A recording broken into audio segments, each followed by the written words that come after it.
안녕하세요. 윤우리 목사입니다. 오늘은 금요일 기도회가 있는 날입니다. 저는 어릴 적에 부모님 손을 잡고 이 금요기도회 갔던 기억이 아직도 생생합니다. 그때는 잘 몰랐지만 그때 그 시간들, 정말 그 기도하고 예배했던 그런 추억들이 지금의 저를 있게 했습니다.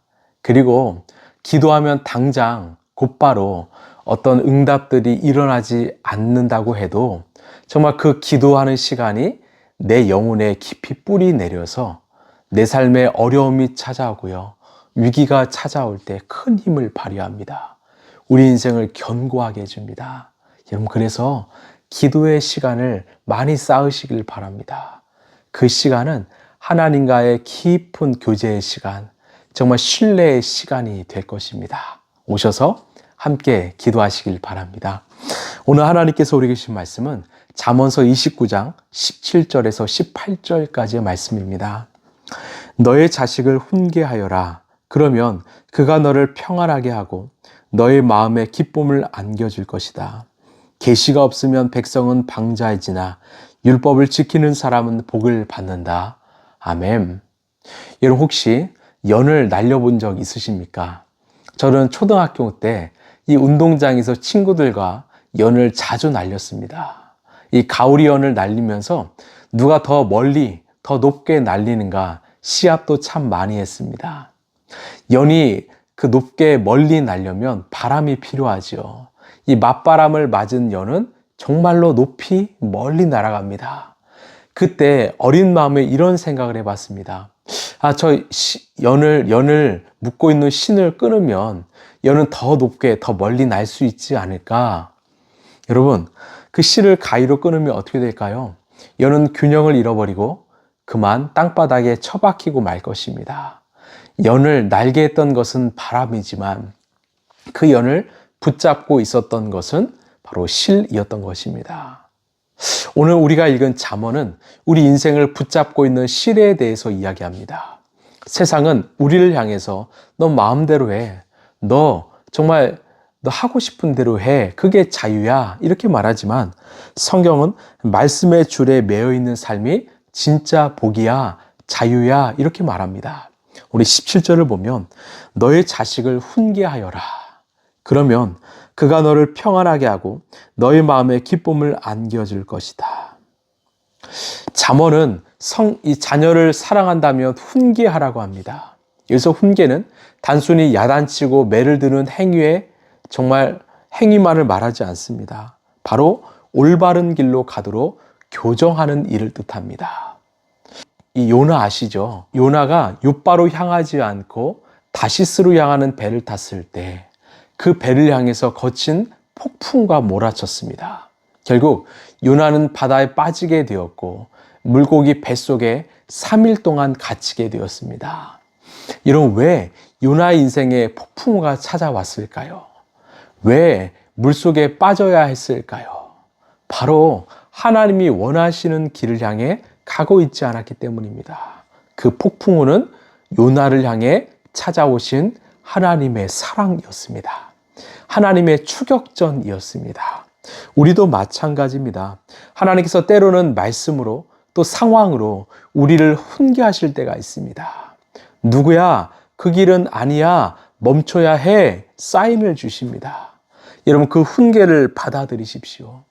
나의 고집을 꺾고 하나님의 훈계를 받아들이는 순간 우리의 삶에는 진짜 평안, 기쁨이 찾아오게 될 것입니다.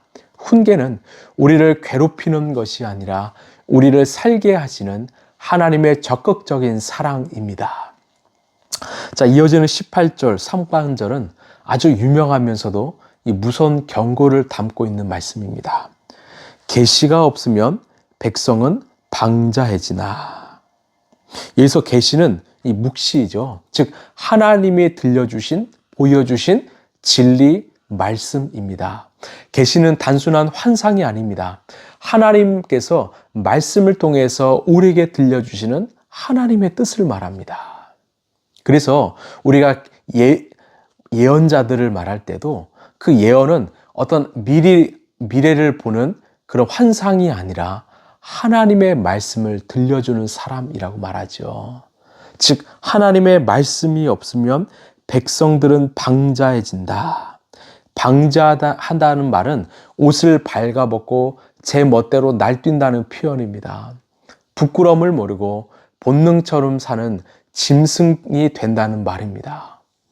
여러분, 아무리 비싸고 빠른 스포츠카라도 브레이크가 고장나면 그 차는 탈 수가 없습니다. 브레이크가 없는 질주는 자유가 아니라 공포이고 재앙입니다. 오늘 우리가 살아가는 시대는 모두 질주하는 시대입니다.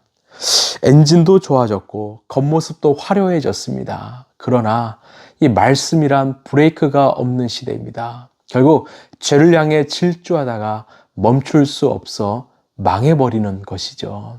하나님의 말씀 계시는 우리 인생의 브레이크자 내비게이션입니다. 말씀이 없으면 우리는 어디로 가는지 모른 채 방황하다가 사고를 내게 됩니다. 이 목회자인 제가 강단에서 매주 말씀을 전하는 이유도, 또 여러분이 매일 성경 말씀을 묵상해야 하는 이유도 여기에 있습니다. 말씀이 보여야, 말씀이 들려야 내가 가야 할 길과 내가 멈춰야 할 길이 보이기 때문입니다. 그래서 계시가 있으면 백성은 바르게 살 수 있습니다. 계시 말씀이 없으면 백성들은 방자할 수밖에 없습니다. 자, 마지막으로 18 하반절인데요. 율법을 지키는 사람은 복을 받는다. 단순하죠. 여기서 말하는 복은 돈을 많이 버는 복이 아닙니다. 이 히브리어로 에쉐르라고 하는데, 즉 올바른 길을 걸을 때 오는 깊은 행복, 깊은 만족을 뜻합니다.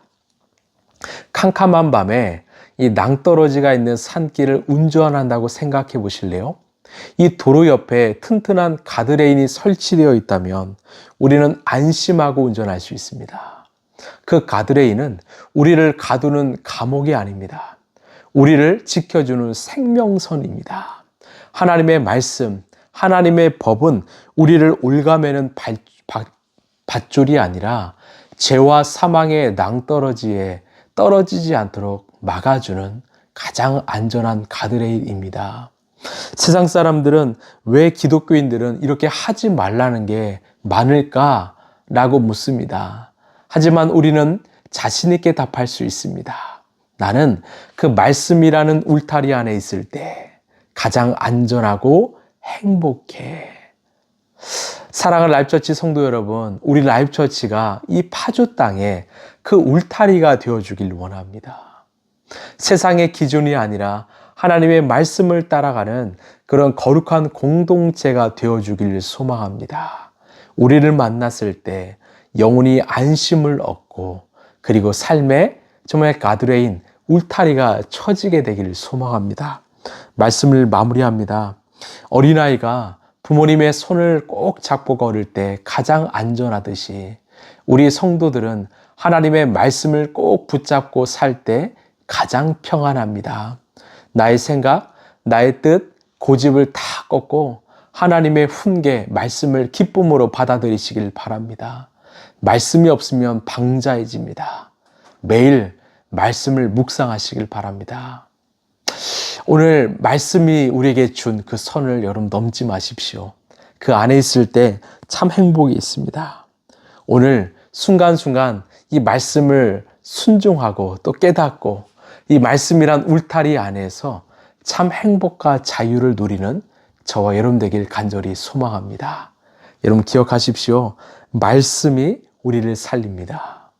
가장 안전한 울타리는 바로 하나님의 말씀입니다. 하나님의 말씀이 우리를 훈계할 때 오히려 감사하는 저 여러분 되길 소망합니다. 기도하겠습니다. 하나님, 우리 인생에 브레이크가 없으면, 울타리가 없으면 우리는 방자해집니다. 방탕한 삶, 정말로 타락한 삶을 살 수밖에 없습니다. 오늘도 우리를 찾아오셔서 우리에게 말씀을 주시고 그 말씀 안에 순종하게 하시고 거하게 하신 하나님 감사합니다.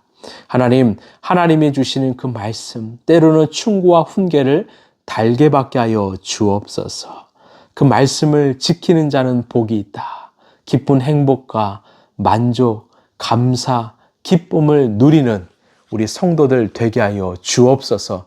말씀이 함께하는 한 우리 인생은 늘 행복하다. 이것을 경험하게 하여 주옵소서. 사랑이 많으신 예수님 이름으로 기도합나이다. 아멘. 여러분, 말씀이 없으면 백성이 방자해지나 말씀을 지키면 하나님의 복을 받습니다. 오늘도 가장 안전한 울타리인 하나님의 말씀을 붙잡고 말씀대로 살아가는 말씀의 사람 되시길 바랍니다. 우리 기도해서 뵙겠습니다. 감사합니다.